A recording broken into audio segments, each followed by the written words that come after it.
할렐루야! 한 주간 평안하셨죠? 이 시간 모이신 모든 성도 여러분들을 예수 그리스도의 이름으로 환영합니다. 우리 다 같이 마음을 모아서 7월 20일 수요일 저녁 예배를 성부, 성자, 성령의 이름으로 드립니다. 우리 함께 사도신경 합니다. 나는 전능하신 아버지 하나님 천지의 창조주를 믿습니다. 나는 그의 유일하신 아들 우리 주 예수 그리스도를 믿습니다. 그는 성령으로 잉태되어 동정녀 마리아에게서 나시고 본디오 빌라도에게 고난을 받아 십자가에 못 박혀 죽으시고 장사된 지 사흘 만에 죽은 자 가운데서 다시 살아나셨으며 하늘에 오르시어 전능하신 아버지 하나님 우편에 앉아 계시다가 거기로부터 살아있는 자와 죽은 자를 심판하러 오십니다. 나는 성령을 믿으며 거룩한 공교회와 성도의 교제와 죄를 용서받는 것과 몸의 부활과 영생을 믿습니다. 아멘. 찬송가 421장 하시겠습니다. 421장. 예전 찬송가는 210장입니다. 421장. 내가 예수 믿고서 우리 힘차게 찬양하시겠습니다. 내가 예수 믿고서 죄사함 받아 나의 모든 것 다 변했네. 지금 내가 가는 길 천국 길이요 주의 피로 내 죄가 씻겼네. 나의 모든 것 변하고 그 피로 구속 받았네. 하나님은 나의 구원 되시오니 내게 정죄함 없겠네. 주님 밝은 빛 대사 어둠해지니 나의 모든 것 다 변했네.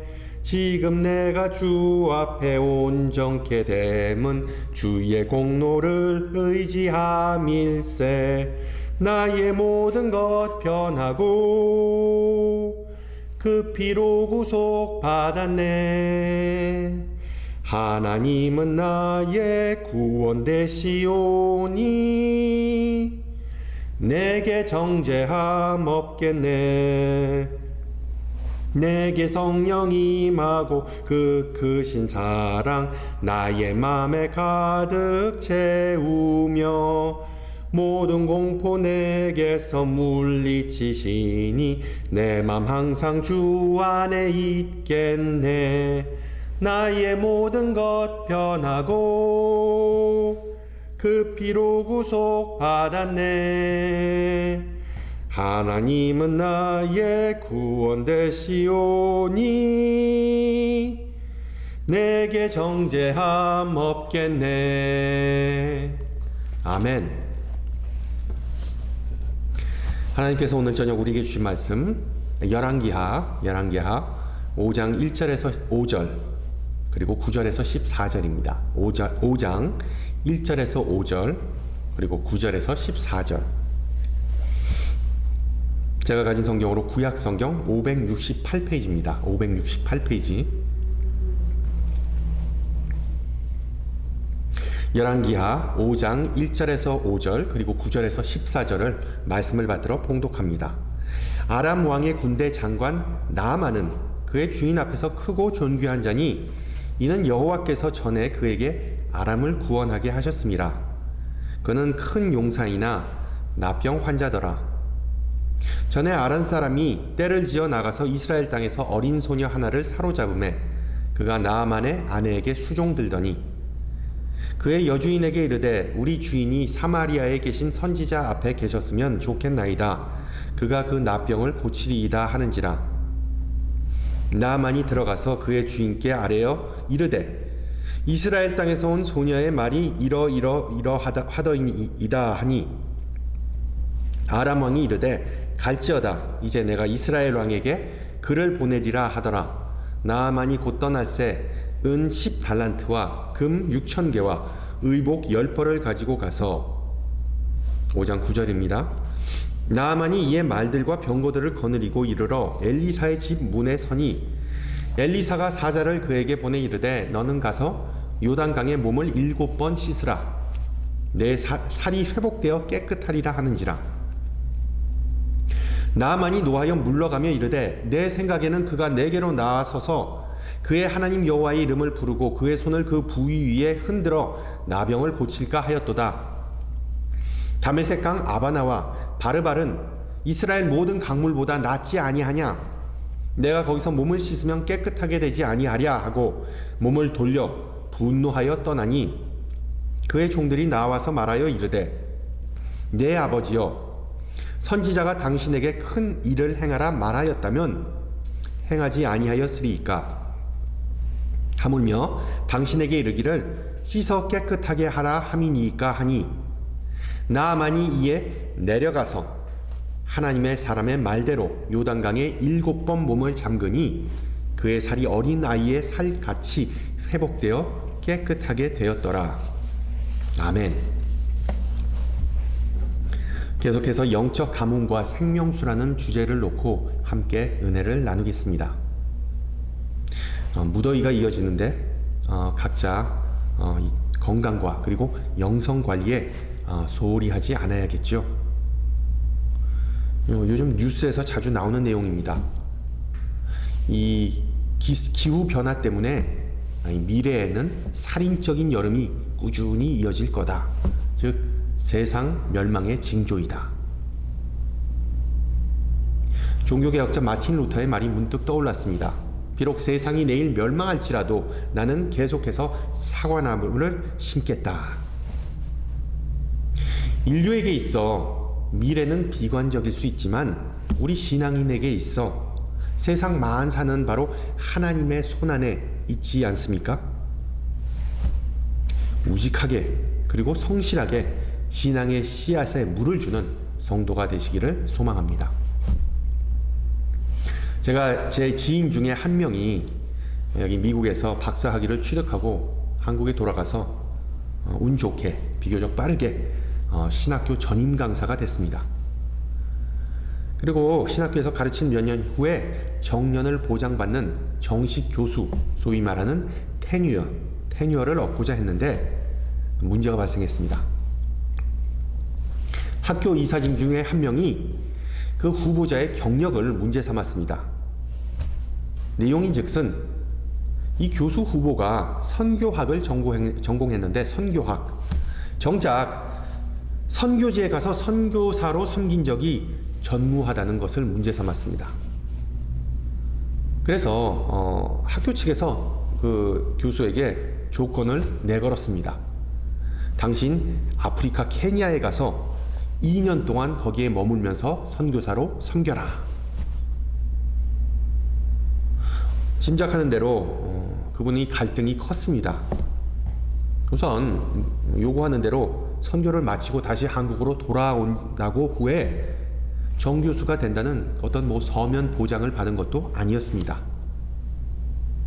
그리고 선교지로 떠난 후에 그 선교지에서 2년을 보낼지 3년을 보낼지 4년을 보낼지 아니면 더 있게 될지 아무도 모르는 노릇이었습니다. 그리고 마지막으로 많은 선교사가 현지에서 겪는 문제이기도 한데 자녀들의 적절한 교육을 교육을 하기가 어려웠다는 점입니다. 그분 자녀들이 벌써 중학생이었기 때문에 거기에 있는 국제학교를 보낸다고 하더라도 다양한 문제점들이 있었기 때문에 고민이 컸습니다. 결론적으로 이분은 결국 케냐에 갔습니다. 거기서 2년 동안 사역한 후에 한국에 돌아와서 지금은 부교수로, 정식 교수로 잘 섬기고 있습니다. 소명을 받거나 아니면 이분처럼 특별한 사연 때문에 오지에 간 선교사들은 여러 가지 이유로 어려움을 겪게 됩니다. 음식, 기후, 현지인과의 언어 소통, 그리고 수질을 꼽을 수 있습니다. 여러분 혹시 그 단기 선교 여행 갔다 오신 분들은 이런 얘기를 들어보셨을 겁니다. 거기 가면 물을 꼭 사 먹어라, 아니면 물을 끓여 먹어라. 그래서 물갈이 때문에 고생하는 것을 방지하기 위해 여행자들은 심지어 지사제를 준비해가는 모습을 흔히 볼 수도 있습니다. 여러분 혹시 지구촌에서 15초마다 어린 생명 한 명이 오염된 물 때문에 목숨을 잃는다는 사실을 알고 계셨습니까? 마찬가지로 10억 넘는 전 세계 인구가 매일 깨끗한 식수를 섭취할 수 없다는 그 사실을 알고 계셨는지요? 이렇듯 매일 마시는 물에 조금이라도 변화가 생기면 우리의 건강과 일상 그리고 삶 자체가 타격을 받을 수 있다는 사실을 우리는 잊고 사는 듯 합니다. 확실히 그런 면에서 인간은 습관의 동물입니다. 습관의 동물로서 우리는 근본적으로 보수적입니다. 변화를 두려워하거나 그리고 그것에 대해 꾸준히 의구심을 갖습니다. 의문을 갖습니다. 오늘 본문에 나오는 시리아 군대의 위대한 장군 나만도 바로 그런 딜레마를 놓고 고민하는 모습을 보이죠. 요단강의 수질, 그 강물의 효능에 대해 물음표, 의구심을 품으면서 그 물에 발을 담가야 할지 아니면 그냥 자신의 안전지대에 남아있어야 할지를 숙고합니다. 물론 이 이야기를 우리가 잘 아는 현대 독자들은 나만이 치유를 받기 위해 반드시 물이 필요하다는 것, 즉 그 물 속에 한 번도 아닌 7번이나 들어가야 한다는 우리는 성경을 통해 잘 알고 있습니다. 그러나 왜 오늘 이야기에서 나아만은 주저하는 모습을 보일까요? 미지에 대한 걱정이라기보다 자신의 자존심이 영어로 이고죠. 그것이 바로 가장 큰 문제였던 것으로 보입니다. 자존심, 교만 때문에 치유받고 정결해질 수 있는 유일한 수단과 방법을 거부했던 것입니다. 이것은 신앙인으로서 우리도 꾸준히 질문해 봐야 할 문제입니다. 지금 나를 지배하고 있는 것은 무엇인가? 새 생명과 옛 생명, 구습이라는 갈림길에서 나는 과연 어떤 선택을 할 것인가? 여러분 성경에서 물은 주로 치유와 그리고 회복의 상징입니다. 예를 들어 태초에 하나님의 영은 수면 위에 운행하시면서 창조 질서를 수립하시죠. 그리고 나중에 출애굽한 이스라엘 백성은 홍해 바다를 건너 자유를 누리게 됩니다. 생명을 얻게 됩니다. 그리고 무리바에서 광야에서 모세는 반석을 쳐서 물이 흘러나오는 기적을 일으킵니다. 예수님께서 요단강에서 요한에게 세례를 받으셨을 때 성령께서 비둘기처럼 내려오시고 하늘에서 이는 내 사랑하는 아들이라 라는 음성이 들리죠. 마찬가지로 야곱의 우물에서 예수님을 만난 후에 사마리아 여인은 자신에게도 그 생명의 물을 좀 맛보게 해달라고 간청합니다. 사도 바울은 이스라엘이 홍해를 건넌 출애굽 사건과 그리고 초대교회의 세례 예식을 연관시키면서 비교하면서 그 물속에 잠길 때 성도는 그리스도와 죽고 다시 살아난다는 것을 은유적으로 설명하고 있습니다. 보다시피 성경에서 물은 생명의 상징입니다. 천지창조에서 물이 결정적인 역할을 한 것을 놓고 보면 특별히 놀라운 사실은 아니죠. 그리고 지금까지도 물은 공동체를 지탱해주는 가장 중요한 요소 중에 하나입니다. 아까 말씀드린 것처럼 아직도 아프리카에서는 항아리를 머리에 지고 수많은 여성이 몇 마일이나 떨어진 그 우물에 가서 하루에 2번씩 왔다 갔다 하는 그런 모습을 볼 수 있답니다. 많은 개발도상국에서 흔히 볼 수 있는 또한 장면이기도 하죠. 북반구에서 가장 가난한 나라 중에 하나로 꼽히는 아이티, 영어로 헤이티죠. 선교 여행을 가는 사람들은 현지에서 섬기는 선교사들을 위해, 오염된 물을 마시는 선교사들을 위해 생수병을 많이 챙겨간다고 합니다. 물론 우리는 물 때문에 극심한 고통을 받는 경우가 거의 없습니다. 기껏해야 수도관이 터져서 아침에 샤워를 못했다, 요리를 못했다, 그 정도이죠. 그러나 현재 지구촌 많은 국가가 기록적인 더위와 가뭄을 경험하면서 우리는 생명의 근원인 물의 소중함을 새롭게 깨닫게 되는 그런 시대를 살아가고 있습니다. 요점은 우리가 성경을 읽으면서 우물 또는 강물 아니면 바닷물과 같은 물과 관련된 요소들이 등장할 때마다 그 속에 숨겨진 영적 원리를 좀 파악해야 한다는 의미입니다. 지금도 많은 사람이 물을 얻기 위해, 살고자 하기 위해 온갖 노력과 고생을 해야 한다는 것처럼 우리도 영적으로 살기 위해, 건강하기 위해서는 반드시 우물이나 강가와 같은 곳으로 내려가서, 오늘 성경 본문에 나왔죠, 나아만이 내려가서, 요단강으로 내려가서 물을 깃는 노력과 그 희생이 반드시 필요합니다. 물을 채우기 위해 아래로 내려갔다가 그리고 높은 곳으로 다시 올라오면서 우리의 영혼은 생명수로 가득 차 수 있기 때문이죠. 어떻게 보면 나아만도 오늘 이야기에서 물 때문에 곤욕을 치릅니다. 자신이 아무것도 하지 않으면 육체적으로 그리고 영적으로 죽을 수밖에 없는 상태였습니다. 반면에 변화를 꾀하는 발걸음을 내디딘다면 그는 다시 건강을 되찾고 온전하게 될 수 있는 상황이었습니다. 그는 과연 어떤 선택을 할까요? 우리도 마찬가지입니다. 지금 목말라서 빌빌거리는 상태에 만족하면서 살아갈 것인가, 아니면 내 영이 새롭게 되기 위해서 과감한 변화를 모색할 것인가. 나만 장군 이야기 그리고 엘리사 선지자의 이야기는 우리가 너무 잘 아는 내용이기 때문에 몇 가지 요점만을 다시 정리해 드리겠습니다. 이 전장에서 승승장구하고 오만함이 정말 하늘을 찌를 듯 했던 나만 장군은 문둥병이라는, 나병이라는 인생의 변수를 맞이하게 됩니다. 단순한 변수가 아니었죠. 큰 고난이었습니다. 아무것도 하지 못할 절망적인 상황이었지만 다행히 그에게는 한 가지의 가능성이 주어집니다. 자신의 여종이 사마리아에 있는 엘리사가 용하더라, 그 병을 고칠 수 있다는 그런 풍문, 그런 소문, 그런 얘기를 그냥 흘러들은 후에 지푸라기라도 잡는 심정으로 왕에게 보고합니다. 아람, 그러니까 현재 시리아의 왕은 우선 처음에 외교적인 노력을 해봅니다. 이스라엘 왕에게 편지를 보내죠. 잘 부탁합니다. 그런데 북왕국 이스라엘, 그러니까 사마리아 왕은 그것이 시리아 왕의 침공을 위한 계략이라고 되레 오해를 합니다.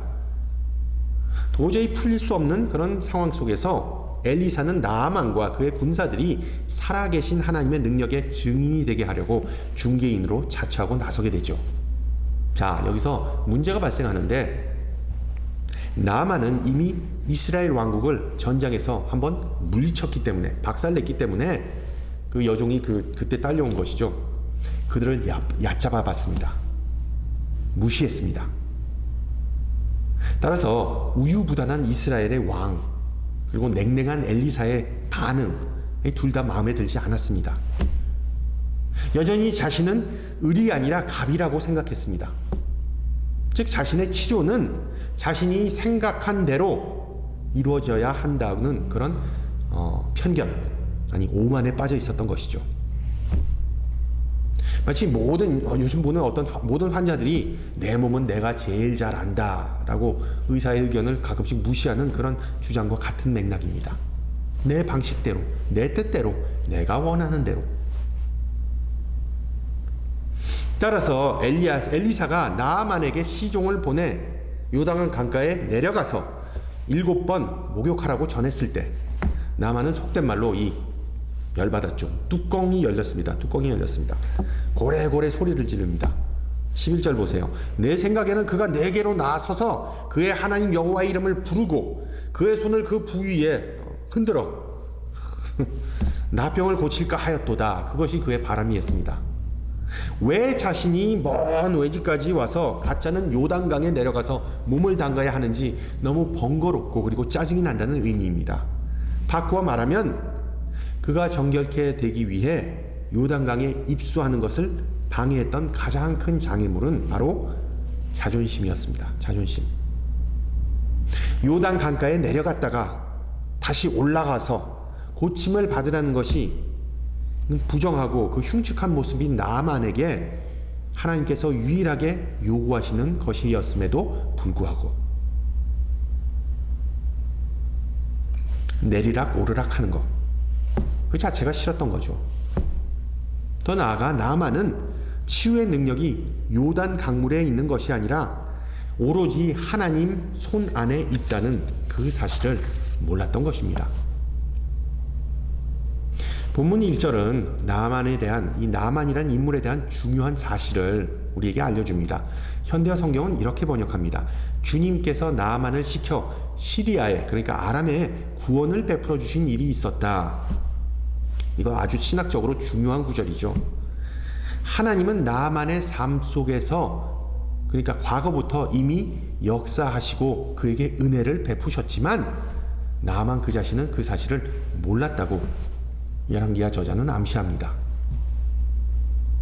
쉽게 말하면 나아만이 고침을 받을 이유는 요단 강물 때문이 아니라는 것입니다. 강물에 7번 담갔다 뺐다 하는 행위는 그것이 어떤 마법적인 행위가 아니라 나아만이 여태까지 보지도 못하고 또한 우리가 보지도 못했던 하나님의 은혜가 발동되는 계기, 즉 어떤 스위치였던 것입니다.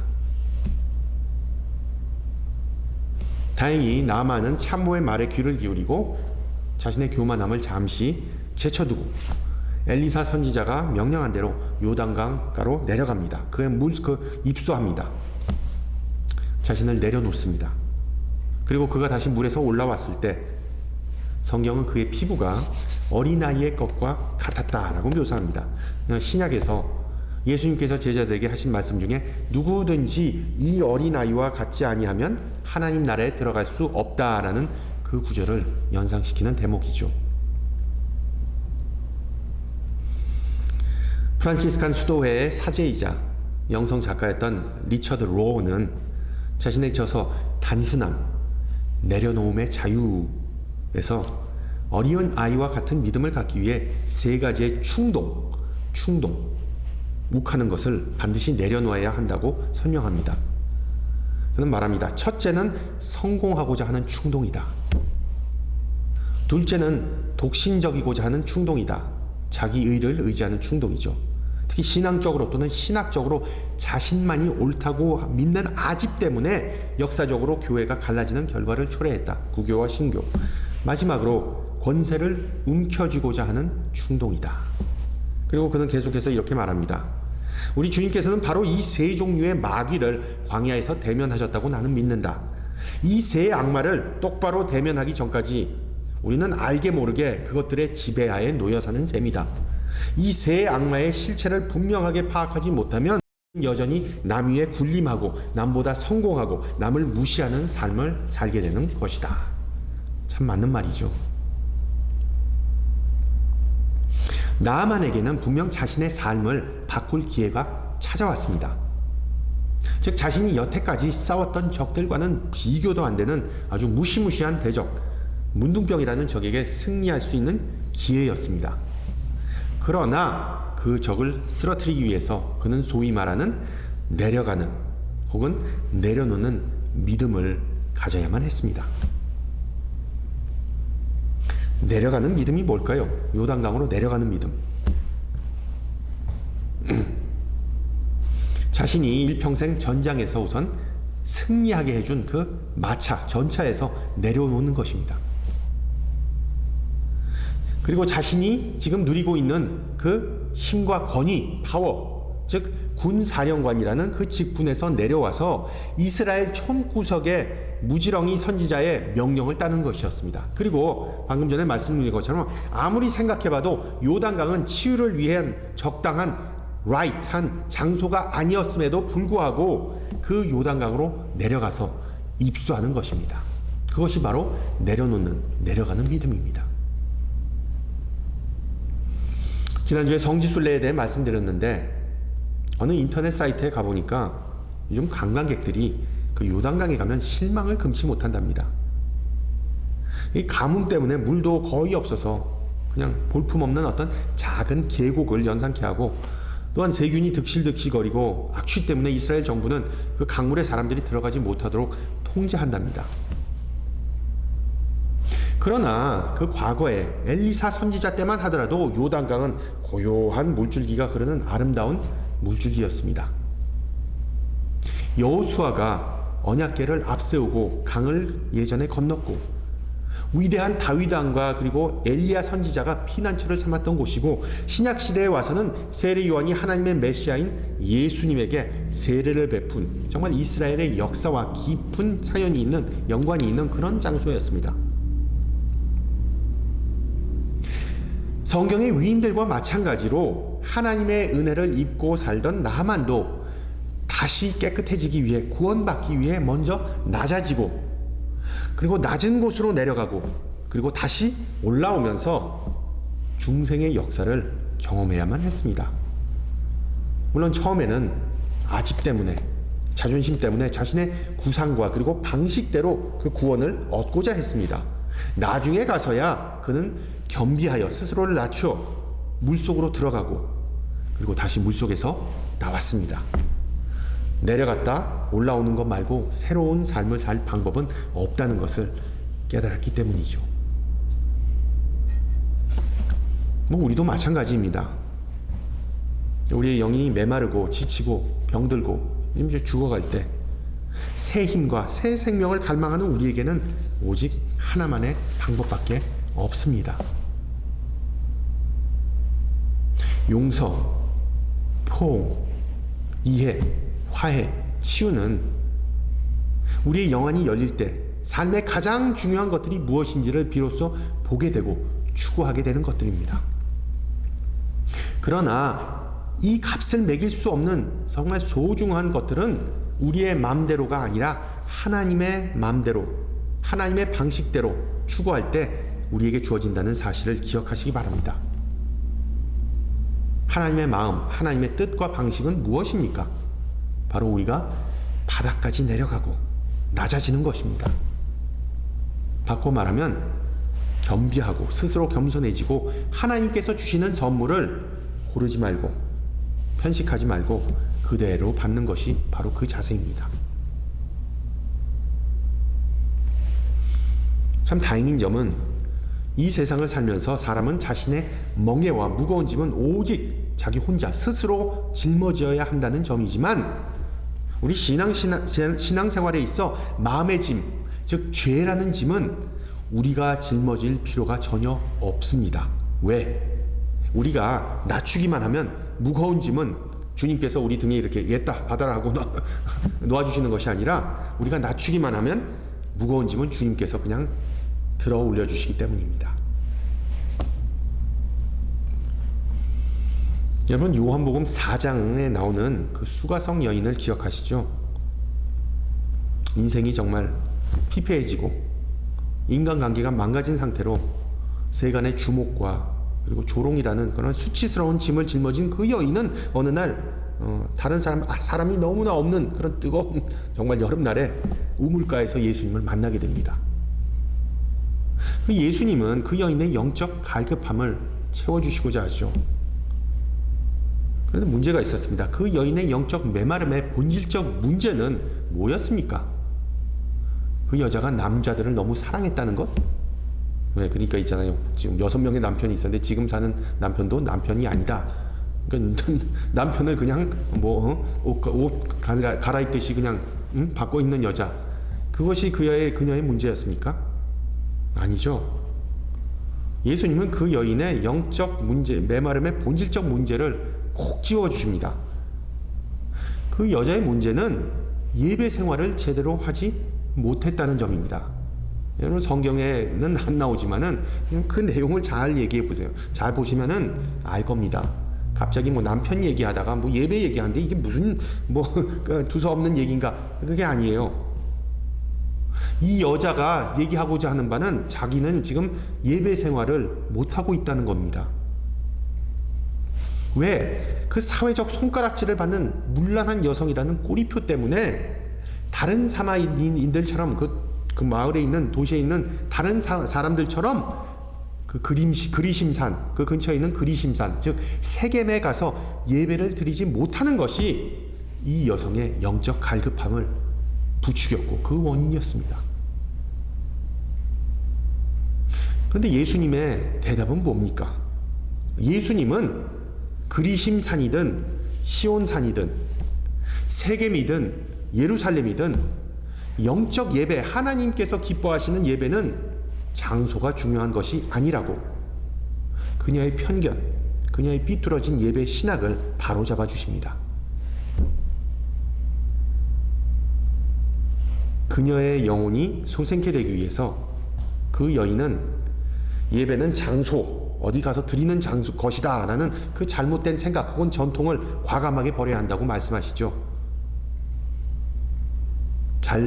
좋은 예배는 어떤 예배입니까? 바로 예수님과 함께하는 예배, 예수님을 만나는 예배, 그 말씀을 접하는 예배가 바로 영적인 예배라는 것이죠.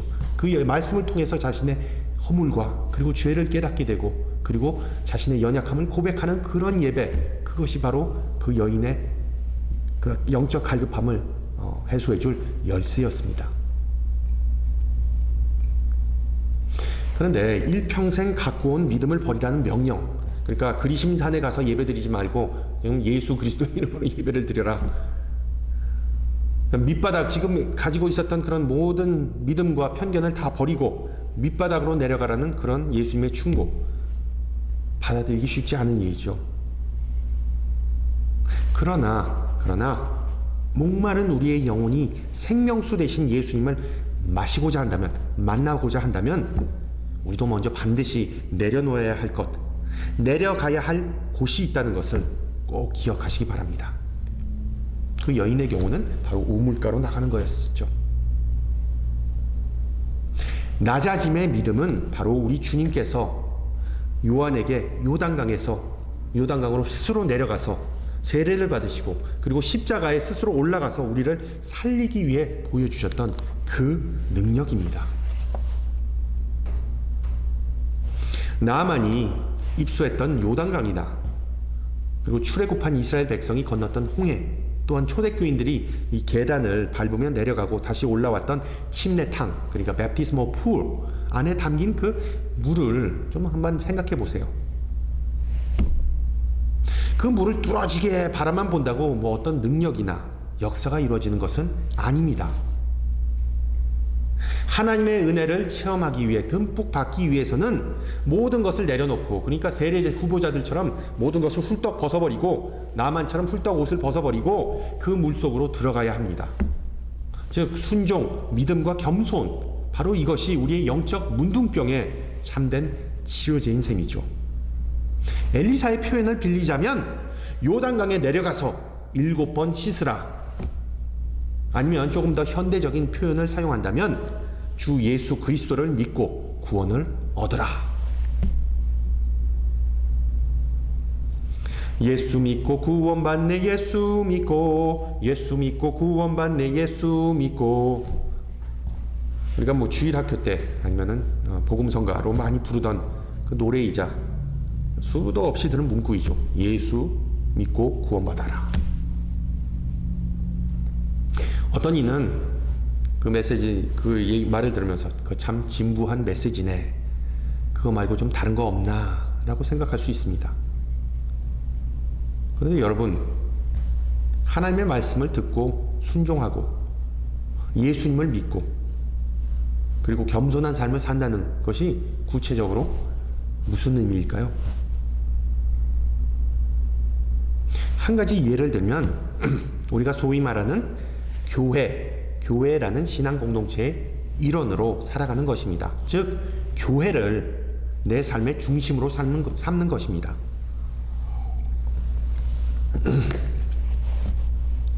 요즘 어떤 신앙인이라고 지하칭하는 사람들은 교회 무용론을 주장합니다. 교회 무용론. 그들은 주장하기를 교회는 썩었어. 교회 가면 오히려 시험 든다. 교회가 죽어간다 등등. 근데 여러분 한번 생각해 보세요. 교회 말고 이 세상의 그 어떤 기관이나 단체가 성결, 사랑, 그리고 의미 있는 삶과 같은 고귀한 가치를 추구합니까? 교회 말고 그 어떤 기관이나 단체가 영적 성장을 위한 대안이 될 수 있겠습니까? 교회 말고 그 어디에서 우리 자녀들의 신앙을 키워주고 관리해 줄 것입니까? 교회 말고 그 어떤 모임에서 죽은 자들 위해 함께 슬퍼하면서 동시에 이것이 중요하죠. 영생의 소망을 품고 함께 기뻐해 줍니까? 우리는 어떤 면에서 다 나아만과 같이 신앙의 양자택일을 해야 하는 상황에 놓여 있습니다. 어떻게 보면 참 이상한 제안을 받고 고민을 해야만 하는 상황이죠. 문둥병에서 해방되고자 한다면 저기 요단강 물에 내려가서 씻고 오거라. 근데 여러분 이런 제안은 교회가 성도들에게 수세기 동안 1000년 넘게 꾸준히 해온 말씀입니다. 하나님을 의지하고 온전함을 받아라. 하나님을 의지하고 온전함을 받아라. 물론 그것은 우리가 기대했던 말이 아닐 수도 있습니다. 듣고자 했던 메시지가 아닐 수도 있습니다. 전혀 신선한 그런 선포가 아닐 수도 있습니다. 그러나 예수 믿고 구원받는다는 그 말은 우리에게 정말 필요한 말임을 믿으시기 바랍니다. 오늘 저녁 우리는 어떤 장소로서의 교회에 모인 것이 아니라 회중으로서 교회로 함께 모여 예배합니다. 그리고 주신 말씀을 통해 하나님을 더 의지하고 온전함에 이르지 못하게 하는 장애물 몇 가지를 뒤살펴 봤습니다. 뭐가 있습니까? 교만, 분노, 근심, 야망, 그리고 독선이 바로 그런 것들입니다. 성도 여러분, 이 모든 무거운 짐을 좀 뒤로 하고 내려놓고 우리 다시 힘차게 신앙 여정을 시작했으면 좋겠습니다. 빈손으로 가벼운 마음으로 하나님의 그 깊은 은혜의 강가로 내려가면 좋겠습니다. 그리하여 생명수 되신 우리 주님께서 치유하시고 소생케 하시고 그리고 충만케 하시는 아름다운 역사가 우리 모두에게 있기를 축원합니다. 우리 함께 기도합니다. 우리의 능력이시자 소망이시자 치유이신 하나님의 이름을 찬양하고 송축합니다. 이 시간 나아만 장군의 삶을 통하여 영적 질병의 위험성을 가르쳐 주심을 감사드립니다. 실로 우리의 삶은 죄로 인하여 얼룩지고 부서짐을 고백합니다. 죄사함을 받고 온전해지기 위해 주님께 돌아서서 주님의 얼굴을 구하지만 너무도 흔히 우리의 뜻과 우리가 정한 장소와 때, 우리의 방식대로 고침받고자 하는 우를 범합니다. 그리고 아무런 응답을 받지 않을 경우 나만과 마찬가지로 분노와 짜증으로 일관함을 주님 앞에 고백합니다. 인내심이 부족하고 하나님의 때를 기다리지 못하고 재촉하고자 하는 마음이 우리 안에 있다면 불쌍히 여기시고 용서하옵소서. 스스로 낮추고 은혜의 장애물을 모두 다 내려놓는 마음으로 채워주시옵소서. 특히 우리 주변에 있는 이들의 목소리에 귀를 기울이는 온유한 마음을 주시고 그들의 고통과 애통함을 외면하지 않게 하옵소서.